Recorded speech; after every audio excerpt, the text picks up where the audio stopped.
नमस्कार दोस्तों, हिंदू देवी देवताओं का चैनल जीवन जीने की कला एक स्पिरिचुअल में आपका स्वागत है। दोस्तों, आज हम बताने जा रहे हैं सफेद आग के बारे में। सफेद आग यह एक बहुत ही प्रसिद्ध पौधा है। इसे हमारे यहाँ बच्चा बच्चा तक जानता है। शायद ही कोई ऐसी जगह हो जहाँ पर यह न मिलता हो। प्रायः प्रत्येक स्थान पर पाया जाता है। इसे तोड़ने पर काफी दूध निकलता है। यह दूध जहरीला होता है। माना जाता है कि यदि यह दूध नेत्रों की पुतली पर लग जाए तो नेत्र खराब हो जाता है। इसके फूल सफेद होते हैं, परंतु सफेद पर कत्थई रंग के दाग दिखाई पड़ते हैं। जिस सफेद फूल पर किसी भी अन्य रंग का दाग हो तो उसे सफेद आग नहीं कहते हैं। दोस्तों, सफेद आग हमारे यहाँ सफेद आग को मदार भी बोलते हैं। तो आप लोग कमेंट करके फटाफट बताइए कि आपके यहाँ इसे क्या बोला जाता है। इसके आगे हम बताने जा रहे हैं कि इसका प्रयोग कैसे किया जाता है और इससे फायदा क्या होता है। तो दोस्तों, आइए आगे चलते हैं। यह पौधा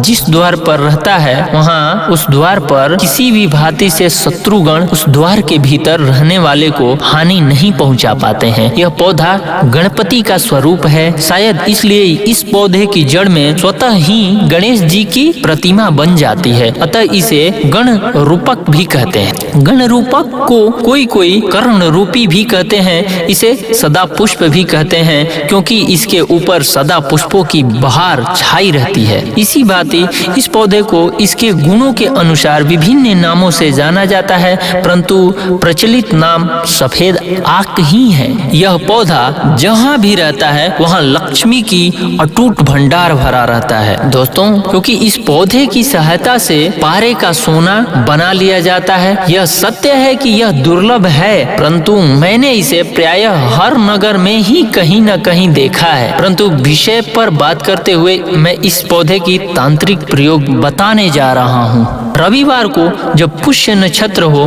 तब इस वृक्ष की जड़ को खोद करके ले आए और धूप दीप करके धारण कर लें। अब आपकी रक्षा आग की यही जड़ करेगी। आप कहीं पर भी रहेंगे, कहीं पर भी जाएंगे, आपको कोई भी ऊपरी बाधा नहीं छू पाएगी। मानो तो यह तक जाता है कि जड़ के दर्शन मात्र से ही भूत प्रेत शाकिनी डाकनी पिचासनी पलायन कर जाते हैं। किसी भी रविवार के दिन जब पुष्य नक्षत्र हो तब विधिवत सफेद आग की जड़ उखाड़ लाइए। यह जड़ कुछ मोटी होनी चाहिए। यह जड़ उखाड़ते समय तथ्य स्मरण रखें। उत्तर दिशा की तरफ वाली जड़ के प्रयोग से वशीकरण, धन प्राप्ति तथा लक्ष्मी साधना होती है। पूर्व दिशा की तरफ वाली जड़ के प्रयोग से मान सम्मान, वृद्धि, राजा की कृपा, उन्नति तथा सफलताएं प्राप्त होती हैं। दक्षिण दिशा की तरफ वाली जड़ की प्रयोग से रोग शोक का नाश होता है, शत्रु की मृत्यु होती है। पश्चिम दिशा की तरफ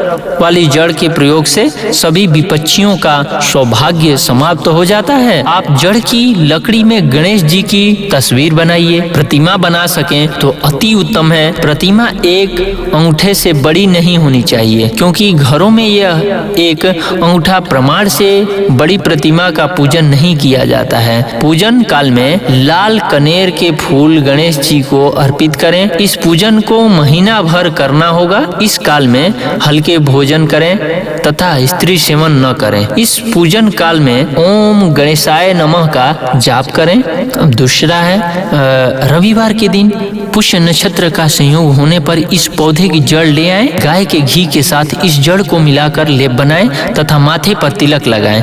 इस तिलक को लगाने के प्रभाव में लोग तो क्या त्रिलोक भी आ जाता है। तो मित्रों, आज हम इस वीडियो से विदा लेते हैं। नमस्कार।